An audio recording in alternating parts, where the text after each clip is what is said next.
여러분 안녕하세요. 할렐루야. 예, 지난주에 우리가 아멘에 대해서 안교 시간에 우리가 공부를 했는데 한번 제가 복습을 해봤습니다. 감사합니다.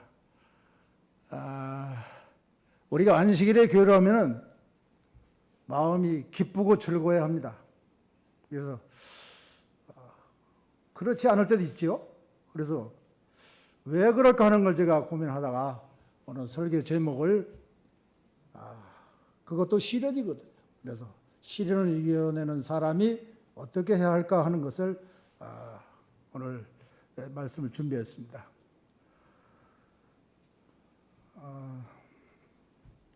오늘 말씀을 시작하기 전에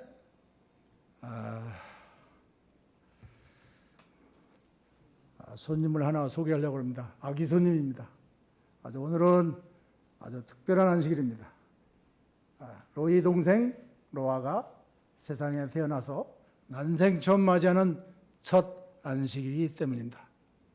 유튜브를 통해서 로이네 가족이 지금 예배를 드리며 이 모습을 보고 계실 것입니다. 이제 로이가 세상에 태어나서 로아입니다. 로아가 세상에 태어나서 첫 안식일을 맞는데 엄마께서 아기의 심정으로 메시지를 전해오셨습니다. 우리 청년회장이신 주은 청년이 아주 아기의 마음을 표현하는 그 심정의 마음으로 그 메시지를 낭독하시겠습니다. 여러분 같이 공유하시기 바랍니다. 안녕하세요. 세상에 태어나서 제일 먼저 예수님께 인사드리고 여러분께 화면으로 인사드려요. 제 이름은 김로아이고요. 아빠는 김효성, 엄마는 서유라예요. 오빠는 외출 중이랍니다. 전 지금 자고 있는 중이라서요. 더 예쁜 모습으로 곧 인사드리러 갈게요. 앞으로 저와 우리 가족 많이 사랑해 주세요. 네, 감사합니다. 아직 말도 할 수 없지만 우리 교회에 이렇게 새로운 가족이 하나 탄생했습니다. 저는 개인적으로 잘 표현력도 없는 사람인데 얼마나 기쁘고 감사한지 몰랐어요. 그래서 로이 엄마 아빠하고 이제 소통을 하면서 사진을 보내셨고 마음을 담은 메시지를 이렇게 담아주셨고 이렇게 하겠습니다 하고 말씀을 드리고 지금 아마 같이 예배를 드리고 계실 겁니다. 어쨌든 새로운 생명을 우리가 보면서 또 가족이 또 한 가족 우리 가족이 늘어남을 해서 얼마나 기쁜지 모르겠습니다. 여러분께서 마음과 또 뜻을 다하여 이분들에게 또 축하를 해주시고 또 같이 기쁨을 나눴으면 좋겠습니다. 네. 자, 오늘 그래서 시련을 이기는 사람, 주보지에는 조금 제목이 상이합니다만은 그게 그 이야기겠죠. 예. 우리 목사님께서 주보지를 준비해가면서 제목이 좀 딱딱하니까 좀 부드럽게 해야 되겠다 하고서 그렇게 하신 것 같은데 제가 수정을 못했습니다. 죄송합니다. 예. 시련을 이기는 사람. 우리 교회가 그동안 여러 가지 어려운 가운데서도 아주 평안한 가운데 안식일을 맞게 됨을 다시 한번 기쁘게 생각을 합니다. 오늘 본문의 말씀은 야고보서 1장 12절입니다. 시험을 잡는 자는 복이 있나니 이는 시련을 견디어낸 자가 주께서 자기를 사랑하는 자들에게 약속하신 생명의 멸관을 얻을 것이기 때문이다. 시련을 견디는 목적이 확실히 주어져 있습니다. 본문 말씀에 그렇죠? 생명의 면류관을 주시기 위해서 시련을 허락하신다. 그런 말씀이 되겠습니다. 자, 시련을 통해 또 우리는 확인해야 될 사항들이 있습니다.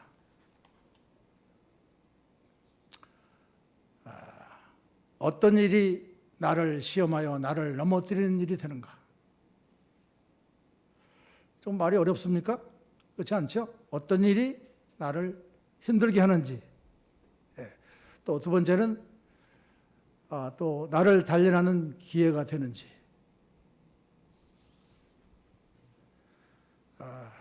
이렇게 우리가 확인해 볼 필요가 있겠죠?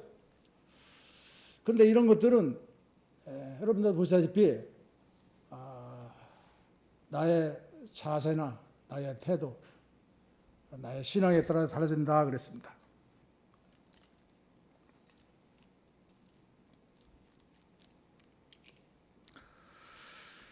오늘은 시련에 관한 말씀을 말씀드린 것 같이 준비를 했는데요.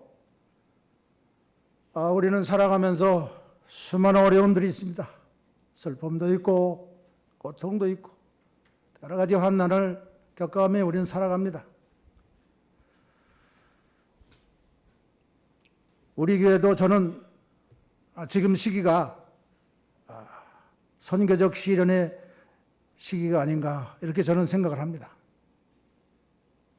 그런 고통을 겪으면서 우리가 견디지 못하고 무너진다면 바로 내가 파멸되고 마는 것입니다. 그러나 그것을 이겨내면 그것들은 곧 시련이 되겠죠. 조금 설명이 어색합니까? 시련이 된다고 하니까. 시련이 주시는 목적을 우리 본문 말씀에서 확인했다시피 생명의 면류관을 하나님께서 주시기 위해서 시련을 선택하시니 시련이라고 표현한 것입니다. 이해가 되시죠? 예.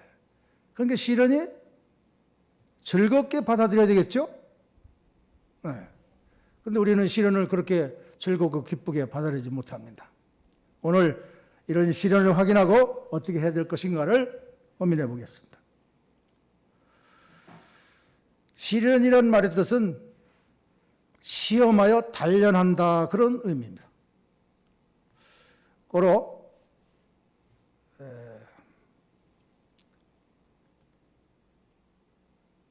어떤 일이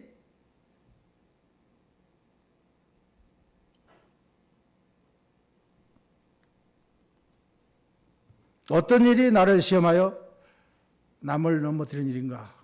조금 전에 설명했지만 제가 이것을 확실히 마음속에 여러분들이 같이 담고 가셔야 되기 때문에 다시 한번 돌렸습니다. 또 두 번째는 나를 단련하는 기회가 되는가? 요거 두 문제를 여러분들이 잘 아시고 넘어가야 된다 그런 얘기입니다.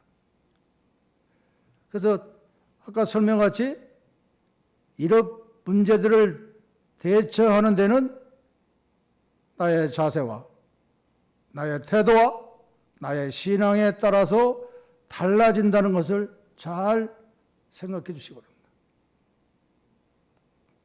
어떻게 생각하느냐에 따라서 관점이 아주 달라집니다. 그렇죠? 아주 중요합니다.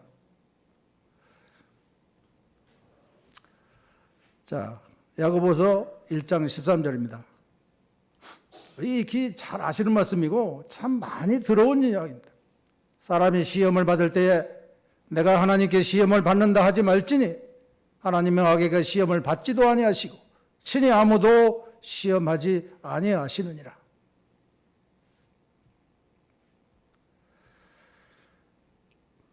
이 말씀은 하나님께서 우리를 시험하지 않으신다는 말씀이잖아요. 그렇죠? 여기서 시험이란 뭡니까? 시험이란 우리를 무너뜨리는 것입니다. 그리고 또 파멸시키는 것입니다. 악의적인 유혹과 공격이 어떻게 생각하면 굉장히 무서운 것입니다. 시험. 어려움을 통한 파괴적인 공격을 하는 것, 그런 것을 말합니다. 하나님께서는 우리 자녀된 그리스도인들에게 시험하지 않으시고 시련을 허락하신다는 것이 하나님의 뜻이며 성경에서 말하는 우리한테 이야기하는 가르침입니다. 성경의 가르침. 그렇게 이해하시면 되겠습니다. 그러면 우리 삶의 시련이 닥칠 때에 하나님의 자녀로서 그리스도인으로서 신앙으로서 어떻게 이 시련을 받아들이고 그 시련을 통해 어떤 유익을 내가 얻어야 할지를 우리가 깨닫고자 합니다. 그래서 제가 말씀을 시련의 주제로 준비했습니다. 오늘 말씀이 각종 어려움과 고통이 있는 성도들에게 위로의 말씀, 또 새 힘을 주는 말씀, 또한 믿음이 성숙해지는 그런 말씀이 되기를 간절히 바라면서 말씀을 이어갑니다.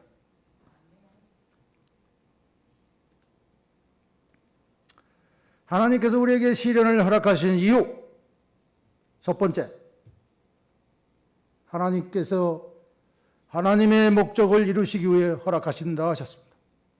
그럼 여기서 우리가 질문이 있습니다. 여러분이 질문을 이렇게 보시기 바랍니다. 질문 마음속에 묵상하시면서 말씀을 들으시면 되겠습니다. 이 세상에는 우연이란 없어요. 저절로 되는 일은 없다는 얘기입니다.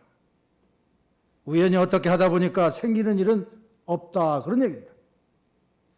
이 세상은 하나님의 목적과 계획과 뜻대로 운행되고 있습니다.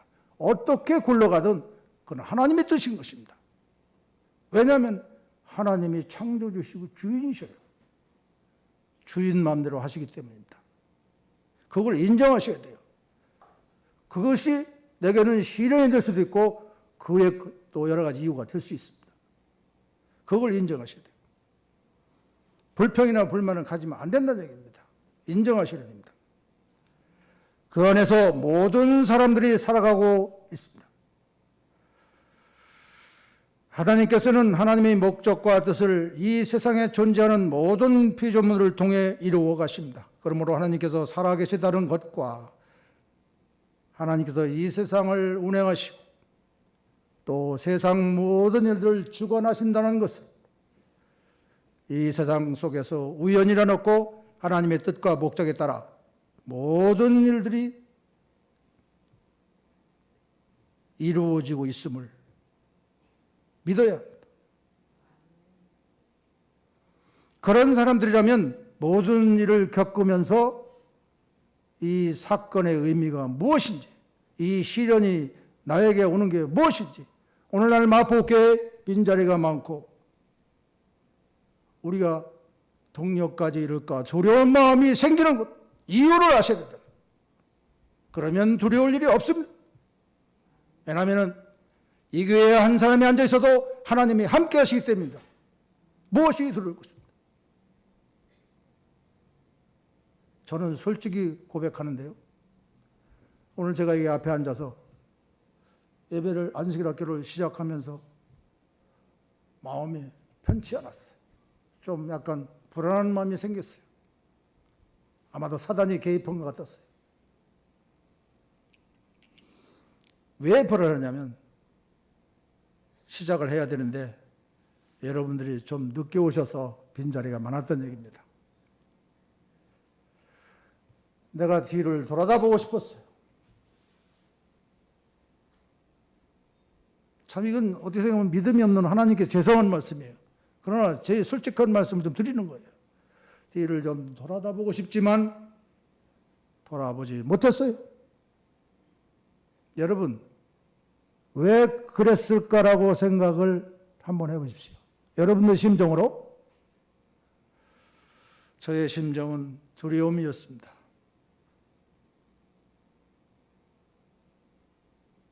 시간이 다 돼가는데 뒤를 돌아보고 여전히 자리가 비어 있다면 제게는 두려움이 오는 것입니다. 그래서 못 돌아봤어요. 믿음이 없음을 용서하시기 바랍니다.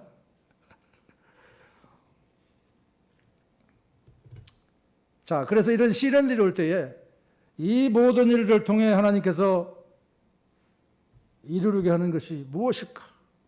하나님 뜻이 무엇일까? 그분께 물어야 돼요. 여러분 모르잖아요. 그럼 물어야 되는 겁니다. 오늘 그걸 이렇게 요약해가지고 제가 온 거예요. 그걸 말씀드리는 겁니다. 아주 말씀 이해하기 쉽죠? 예. 그렇게 생각하시고 들어주시기 바랍니다. 자, 모든 사건과 시간 속에서 지금 말씀드린 이런 것들을 묻고 또 답을 해야 되는 거예요. 그것이 신앙이에요. 오늘 한교 시간에, 과정부 시간에 우리 중성파는 아주 은혜스러운 시간을 가졌습니다. 서로가 마음을 터놓고 같이 소통하는 일은 얼마나 기쁜 일인지 몰라요. 우리가 그런 삶을 살아가요. 그 많은 일 중에 가장 중요한 것, 하나님이 교회 문제와 그 다음 나 자신의 문제라는 거 꼭 기억하시고, 다른 데 문제가 있지 않습니다. 교회, 첫째는 교회. 그러면 교회에 문제가 있으면 내가 어떻게 해야 되는 것을 분명히 답을 해야 되겠죠? 그러면 되는 거예요. 그 다음 나 자신의 문제가 있으면 내가 어떻게 되는지 답을 하는 겁니다. 지금 시련은, 모든 시련은 그런 시련을 질문할 때 답을 하게 돼 있잖아요. 가만히 있으면 안 되지 않습니까? 나 존재 가치가 없는 거죠. 있으나만 하고 그런 사람이 돼서는 안 되는 거잖아요. 하나님께서 그런 사람 원치 않으십니다. 하나님께 필요한 사람은 가만히 있는 사람을 원치 않으셔요. 그렇기 때문에 우리가 어떤 일을 겪을 때에,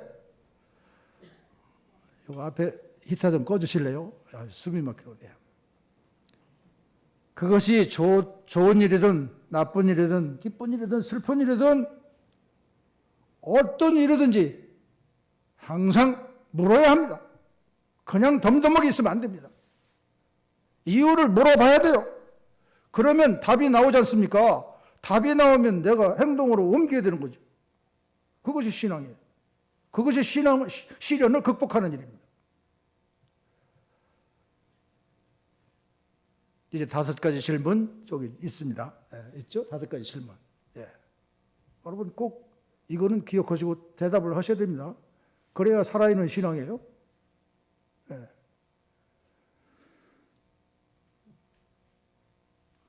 첫째 뭡니까? 이 일을 통해서 하나님께서 어떻게 하시려고 하는가? 아주 중요하지 않습니까? 무슨 시련이 닥치면은 이 일이 왜 내게 닥쳐왔는지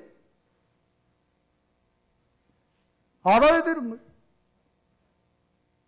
원망하면 안 돼요, 아무도. 그 다음, 2번째. 어떤 목적을 이루시는 걸까? 이 시련을 허락하셨는데, 시험은 다 하나님이 허락하신다고 했어요. 허락 안 하시면 우리가 시험 안 당합니다. 그러나 시험을 안 하시지만, 시험이 닥쳐오는 것을 허락을 하신다고 합니다. 그런데 시험을 왜 허락하시는 이유는 오늘 본문의 말씀에서 아까 말씀드렸죠? 머릿속에 넣고서 말씀을 들으시기 바랍니다. 그러면 아주 이해가 빨라지겠죠? 세 번째, 나에게 무엇을 말씀하시는가? 네 번째 뭡니까? 이 일에 대해 내가 어떻게 반응하기를 하나님께서 원하실까? 우리가 넋놓고 있으면 안 돼요. 지금 시련이 왔다 해가지고. 빈자리가 많다 해가지고 넋놓고 있으면 안 된다는 얘기입니다. 어떻게 해야 될지를 액션을 취해야 됩니다.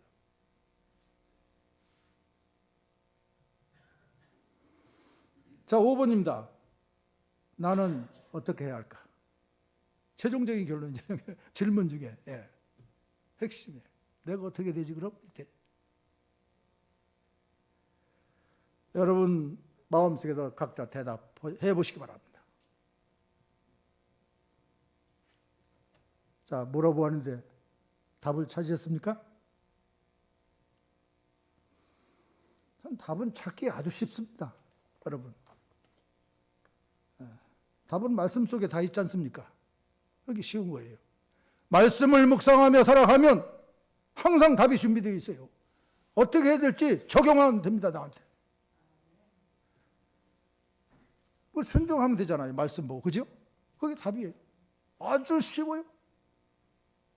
그 문제는 우리가 안 하고 있다는 겁니다, 우리가. 그러므로 하나님께서는 모든 사람에게 특별히 하나님의 자녀들을 통해 하나님의 목적을 이루어 가시는 겁니다. 여러분들을 통해서 하나님의 목적을 이루는 거예요. 하나님이 여러분 없어도 다 하실 수 있지만 여러분을 통해서 이루시는 것이 하나님의 뜻입니다. 여러분이 가만히 있으면 안 된다는 얘기예요. 자, 그리고 그 목적을 이루어 가시는 과정과 방법이 항상 즐겁고 기쁘고 쉽고 그런 일은 아니에요. 시련과 고난을 통해서 이루어 가시는 겁니다. 그것이 하나님의 뜻이에요. 우리가 순종해야지요. 받아들여야지요. 왜 시련이 없고 입술이 부르게 터지고 밥맛도 없고 몸이 힘든데 고민합니까? 답이 어디 있어요? 하나님께 다 답이 있어요. 여러분, 요셉을 잘 아시죠? 요셉의 일생도 잘 아십니다. 그는 10대 어린 나이에 형들이 미움과 시기로 애굽의 종으로 팔려갔어요.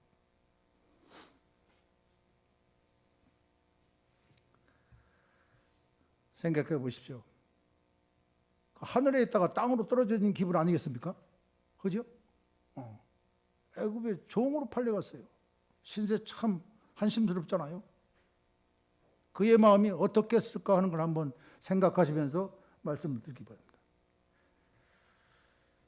자, 하늘에서 땅으로 떨어진 그런 느낌. 자, 그 집에서 조금 형편이 좀 괜찮아질 만 하니까 무슨 일이 닥쳤습니까? 여주인 누구였어요? 여주인의 억울한 누명을 쓰고 어디 갇혔어요? 옥에 갇혔어요.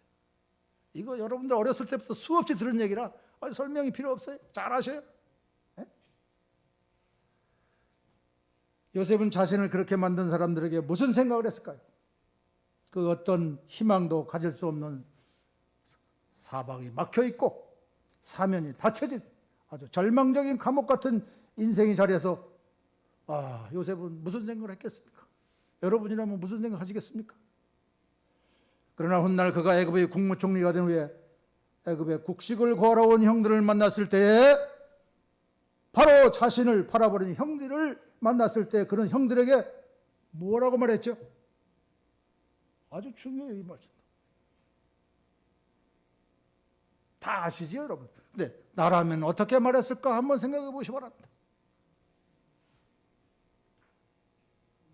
창세기 45장에 말씀이 나오죠? 뭐라고 그랬습니까? 형님들이 나를 이곳으로 팔아 남겼다고 해서 마음이 괴로워할 것도 얼굴을 붉힐 것도 없습니다. 아니 어떻게 이런 말이 나온단 말이야? 이거는 말이 아니고 시 같아, 시. 우리 마음을 절절 울릴 시. 그 왼수 같은 형들한테 이런 말을 하다니. 하나님께서 숱한 사람들의 목숨을 살리시려고 나를 여기로 보내신 것입니다. 얼마나 형들이 이 얘기를 듣고 마음이 편안했겠습니까? 죽을 줄만 알았는데. 그러니 나를 이곳으로 보내신 것은 당신 형님들이 아니라 하나님이십니다.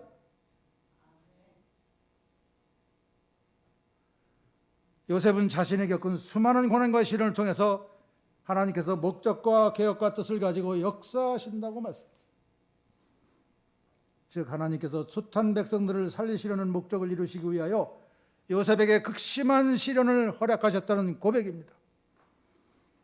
요셉은 시련을 통해 하나님의 목적을 이루었다고 확신한 것입니다.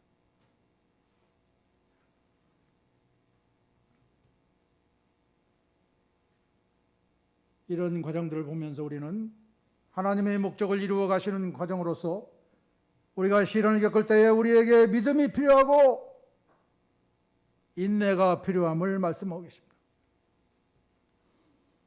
그리고 또 뭐가 필요할까요?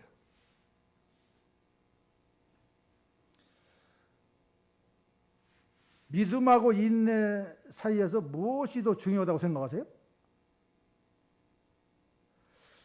인내를 못하고 믿음만 있으면 가능합니까?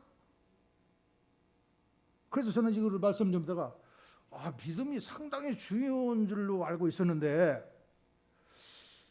인내를 못하면 아무것도 안 되네. 그래서 둘이 이렇게 비교해보니까 이게 인내가 다시 한번 느꼈어요. 이렇게 중요한 거구나. 여러분 오늘 다시 한번 그렇게 느끼시는 거죠? 인내가 이렇게 중요해요. 시련도 꼭 인내가 필요하지 않습니까? 생명의 멸관을 받기 위해서 우리가 시련을 참는데 인내 중요하잖아요. 인내 못하면 멸류관 못 받잖아요. 아주 중요합니다. 매사에 우리는 참고 견뎌야 합니다. 빈자리가 많아도 내가 교회에서 하는 일이 너무 벅차도 참아야 합니다. 그럴 때 하나님이 길을 열어주시는 겁니다. 그게 믿음이지 않습니까?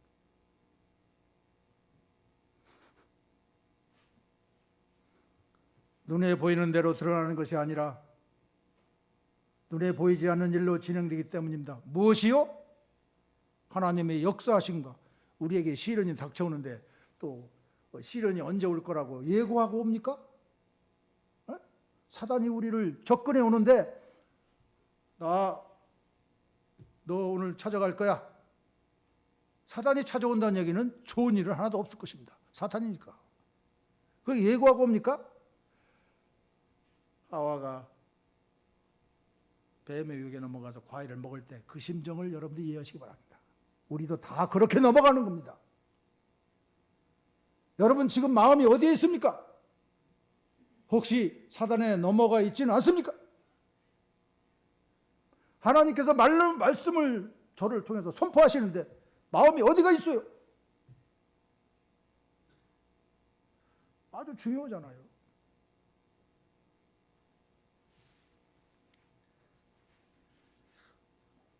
나는 우리 교회가 선교적으로 큰 시련기를 당해 아주 힘든 상황이라고 그렇게 생각을 합니다. 제 생각입니다. 여러분들도 그렇게 생각하시는지 모르겠습니다만은 저는 그렇게 생각합니다. 그럼 어떻게 해야 됩니까? 대책을 세워야죠. 이겨내야 돼. 어떻게 세워야 되는지 또 이야기를 이어갑니다. 하나님께서 귀히 쓰시는 목사님과 뜻을 함께 하시는 몇 분들이 오늘 마포교회에 당한 이 직면한 상황들을 직시하며 은밀한 중에 기도하고 계시는 걸로 알고 있습니다. 여러분, 성도 여러분, 우리 힘을 합칩시다. 이때는 아멘 소리가 정말 커야 되는데 여러분 힘을 합칩시다. 아멘. 아멘. 어떻게 합치면 되겠습니까? 이 합치고 도와야 된다는 얘기잖아요. 어떻게 도와야 돼요? 아주 쉬워요. 혹시 답을 아시는 분 얘기해 주시기 바랍니다. 답을 아시는 분. 전도를 열심히 하면 됩니까? 기도를 열심히 하면 됩니까? 그건 조금 어려울 수 있어요. 전도하는 거 쉽지 않잖아요. 그죠? 기도 열심히 하는 것도 좀 어려울 수 있어요. 아주 쉽다고 얘기했어요. 무엇일까요?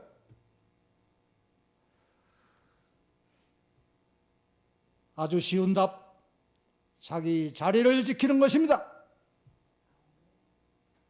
아멘. 자리를 지키는 거예요. 우리 교회 출석생 수가 한 30-40명 정도 고정을 됩니다. 여러분 40명이 정각에 딱 자리에 앉으면 하나님이 보시고요. 복을 안 주시겠어요? 그렇게 열심으로 하나님의 성전을 사모하며 시간이 늦기 전에 참여하시면 그러고 기도하실 때 하나님의 마음을 안 여시겠습니까? 쉽잖아요. 그게 어렵습니까? 여러분 어떻게 교회 나오시는데 얼마 늦어요? 5분, 10분 늦어요. 그죠? 그렇습니다. 그것만 빨리 오면 된다는 얘기예요. 그러면 이런 문제가 다 해결된다는 거예요. 이게 기본적인 거예요. 기본적인 거. 여러분들이 있어야 할 자리를 지키는 일입니다. 아주 중요합니다. 자리를 지키는 일이 힘들고 어려운 시련이 되는 분도 있을 수 있어요. 시련을 통해서 하나님께서 하나님의 목적과 하나님의 계획과 하나님의 뜻을 이루어가는 하나님이심을 여러분 믿게 되시기를 바랍니다. 여러분에게 어떤 시련이 있습니까?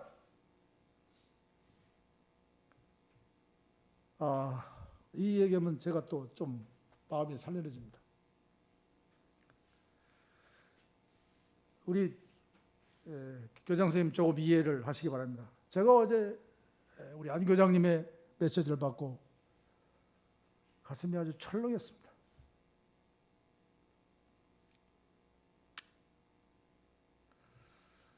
근데 바로 수습을 했습니다마는 저도 나약한 인간이기 때문에 그런 일이 있었는데, 우리가 신앙을 하는데 신앙하는 게 짐이 된다고 생각하면 정말 신앙이 고통스럽습니다. 여러분 안 그렇겠어요? 김옥기 집사님은 몸에 쏘가 문드러져도 내가 기쁘니까 합니다. 아유, 나는 이 말 평생 못 잊어버려요. 우리 교회에 그런 분이 있어요. 힘내시기 바랍니다. 여러분 마음속에 다 이런 마음을 가지고 있으면 이 교회가 빈자리가 순식간에 채워지라고 나는 믿습니다. 그렇게 하시는 여러분 다 되시기 바랍니다. 내가 아무리 죽었어도 교회 가다가 죽는 안에서도 교회를 가겠다는 분이 김옥기 집사님. 이런 분이 있는 교회 여러분이 있음을 해서 감사하시게 되기 바랍니다.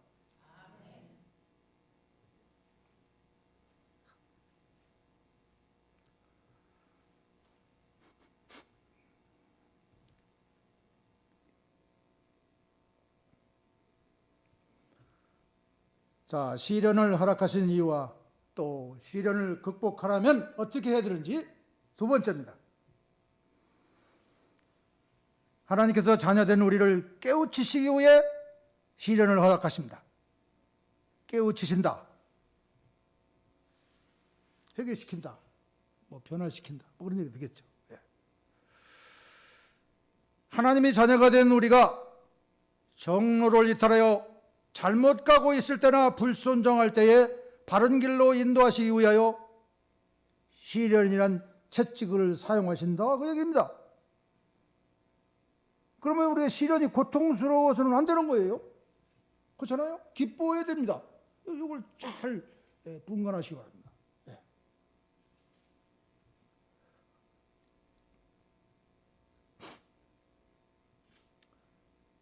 히브리서 12장 5절 여러분 보시고 계시죠? 여기 보면은 시간이 좀 많이 가기 때문에 이게 안 읽겠습니다. 징계가 5번이 나와요.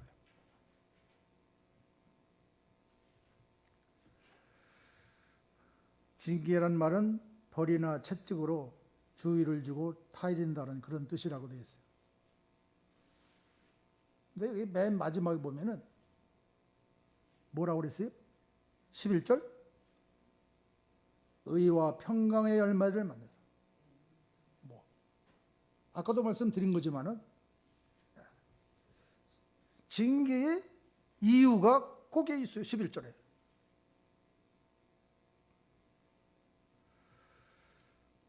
징계라는 것은 이런 의미도 있습니다.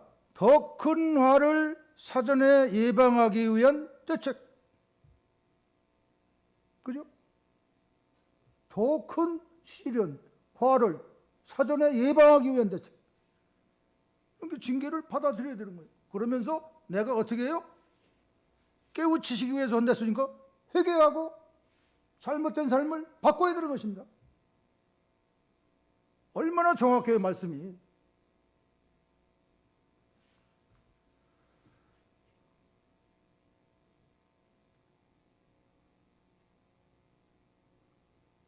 제가 징계를 좀 이해하려고 영어 사전을 이렇게 찾아봤는데 이렇게 해석을 했더라고요.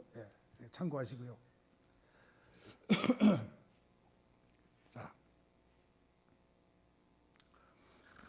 또 다른 문제들. 첫째, 돈과 물질의 문제, 건강의 문제, 인간관계의 문제. 요즘 시간이 없어가지고 이거 참 제가 드릴 말씀이 좀 준비가 많이 있었는데 여러분들 이거 설명 안 해도 잘 아시는 얘기들이죠. 넘어가겠습니다. 그다음에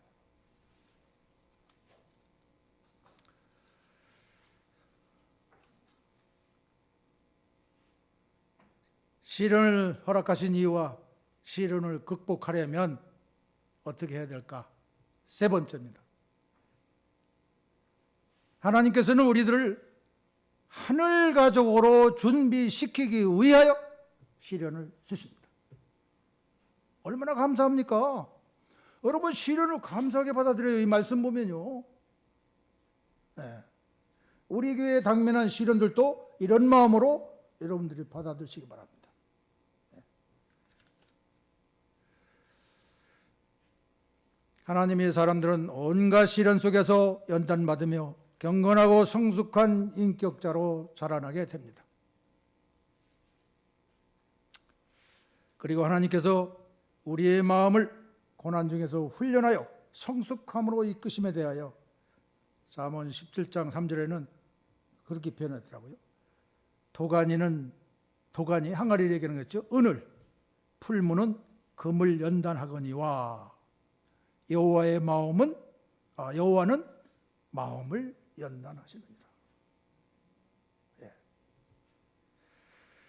용광로에 들어간 쇳덩어리를 그 돌이죠. 쇳덩어리가 돌이에요. 예. 철을 재련하는데 철분이 들어있는 돌을 용광로에서 녹이는 겁니다. 그래야 철강이 생산되는 거예요. 예. 불순물이 제거하고 좋은 분비에 철강이 되는 것, 그런 것하고 마찬가지라는 얘기입니다. 예.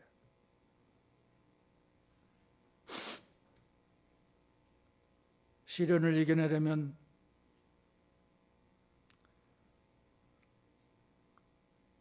시련을 우리가 이겨만 낼 수 있다면, 이겨만 낸다면 우리가 어떻게 됩니까? 우리가 더욱 온전한 사람이 됩니다. 더욱 온전한 사람, 하나님의 사람, 하나님께서 원하시는 사람 되는 것입니다. 시련을 통해서 내가 무엇이 부족한지, 무엇이 연약한지, 무엇이 성숙되지 못했는지를 발견하게 되고, 그것을 채우고 강하게 하고 새롭게 할 때에 시련을 이겨낼 수 있기에 시련을 이겨내는 사람은 온전한 사람이 되는 것입니다. 그러니 꼭 시련을 이겨내야 되겠죠? 지면 안 된다는 얘기죠. 이겨내야 합니다. 시련을 통해 우리 안에 있는 불순물이 다 걸러지는 것입니다. 빠져나갑니다. 우리의 부족했던 인격이 상승되는 것입니다. 인격이 쑥쑥 올라가는 거예요. 얼마나 시련이 고마운 존재입니까? 네. 이제 시련이 닥치면 여러분 기뻐하셔야 되겠죠? 웃으십시다. 힘들 때 웃으셔야 됩니다. 네.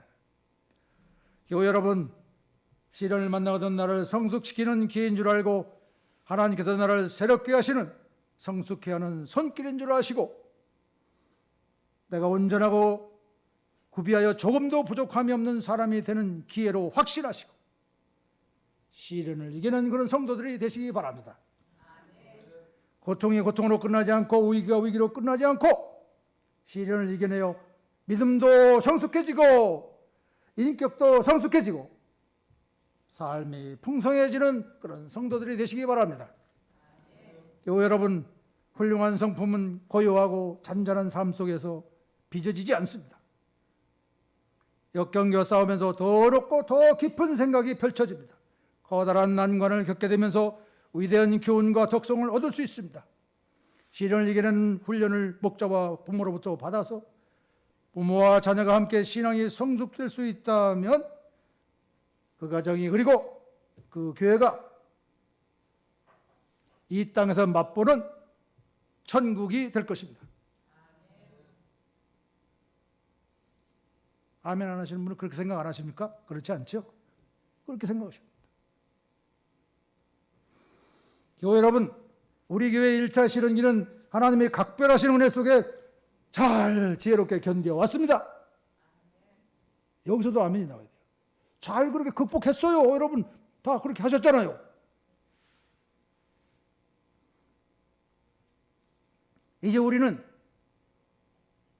교회는 제2차 시련기로서 무엇을 해야 돼요?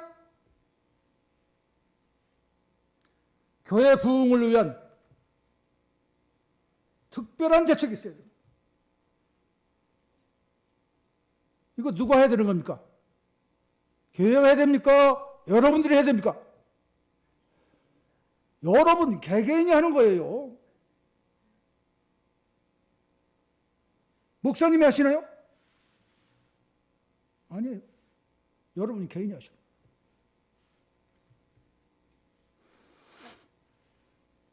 교회와 여러분에게 닥친 어려운 시련들을 이겨내야 하나님의 뜻을 이루게 되고,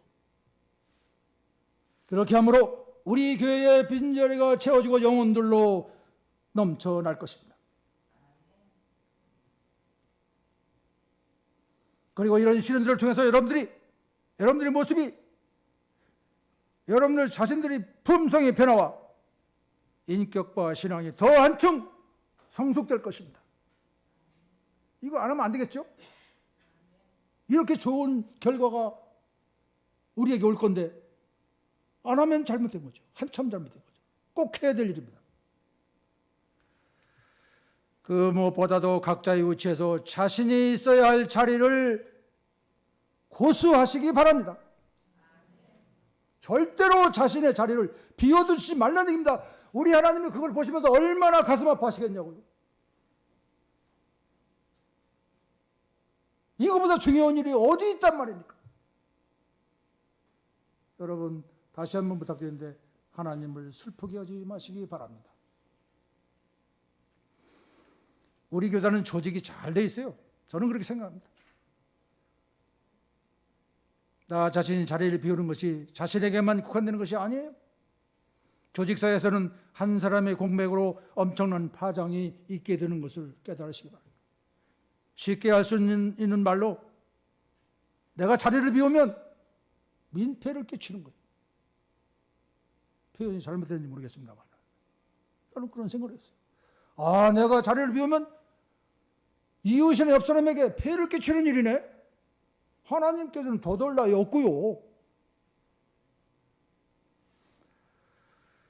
절대 비워서는 안 된다는 얘기입니다. 내 자리를 내가 채워야 된다는 얘기. 지나치는 얘기로 흘리지 마시고 잘 기억하시고 여러분들의 신앙생활을 점검해보는 귀한 시간들이 되시기 바랍니다.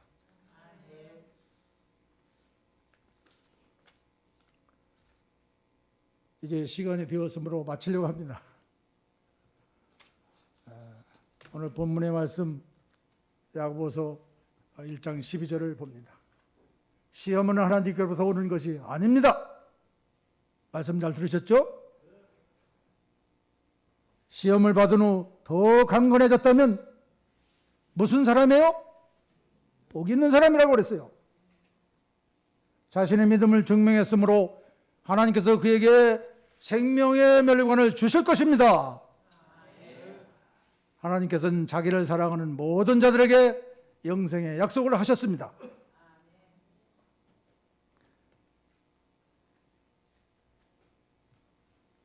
이 말씀처럼 여러분, 하나님께서 약속하신 영생의 멸관을 여러분 모두가 받게 되시기를 간절히 바라면서 말씀을 줄이겠습니다.